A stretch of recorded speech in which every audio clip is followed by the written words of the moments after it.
Commandes retardées, colis perdus, livraison d'un parfum à la place d'un smartphone. Oui, les problèmes de livraison existent et ils sont même de plus en plus nombreux. Mais sait-on toujours comment réagir dans ces situations et qui contacter en cas de problème ? On en parle dans ce nouvel épisode de notre podcast réalisé par le Centre européen des consommateurs France. Je suis Elfèche Tiniel et c'est parti pour qu'on se le dise.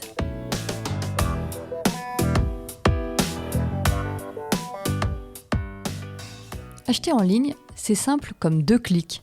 Un clic tu commandes, un clic tu reçois. Oui, mais parfois la machine s'enraye. Cette mésaventure, Billy l'a connue en juillet dernier. Il commande un canapé flambant neuf sur ce site et il a mis le prix 1060 €. À cause de la crise sanitaire, on lui annonce un délai de livraison de 5 semaines, maintes fois repoussé.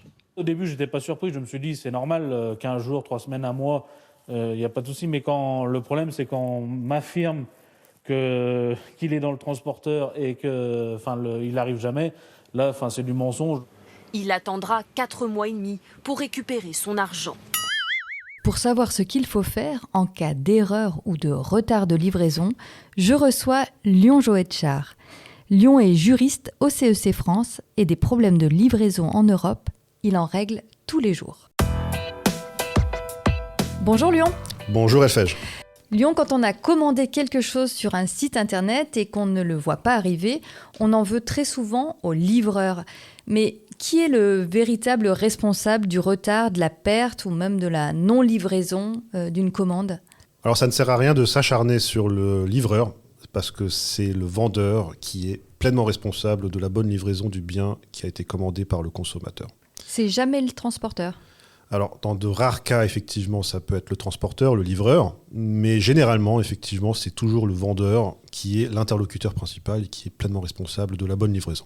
Et si le délai de livraison est dépassé et que je n'ai pas de nouvelles ni du vendeur ni du transporteur, qu'est-ce qu'il faut faire dans ce cas-là ? Alors, il y a une marche à suivre dans ces cas-là.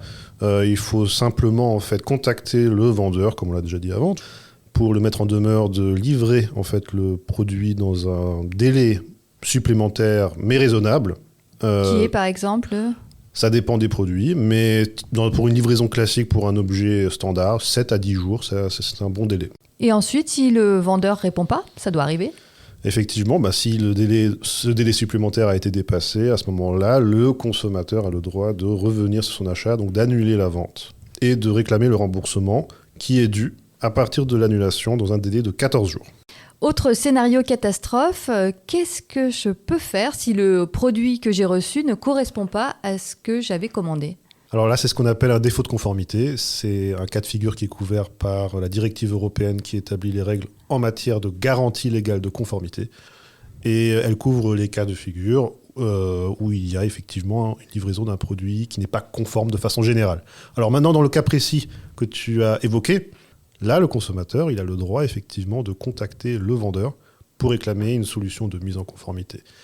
Concrètement, le professionnel est tenu de récupérer le bien d'abord chez le consommateur à ses propres frais et par ses propres moyens, et puis de livrer un bien bien conforme à la commande. Et enfin Lyon, qu'est-ce que tu recommandes aux consommateurs pour se prémunir de tous ces problèmes de livraison ? Alors je donnerai 2 conseils. Il y en a un qui est important durant la livraison, donc c'est toujours de garder un œil sur le suivi du colis qui vous attendez.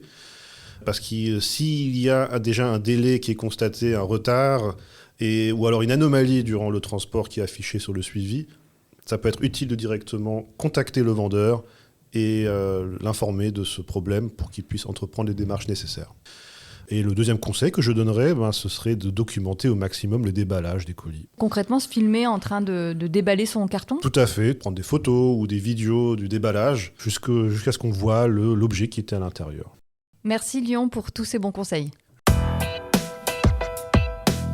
Merci d'avoir écouté ce podcast. Si vous voulez en savoir plus, n'hésitez pas à consulter notre site europe-consommateur.eu. Moi je vous dis à bientôt pour un prochain épisode de Qu'on se le dise.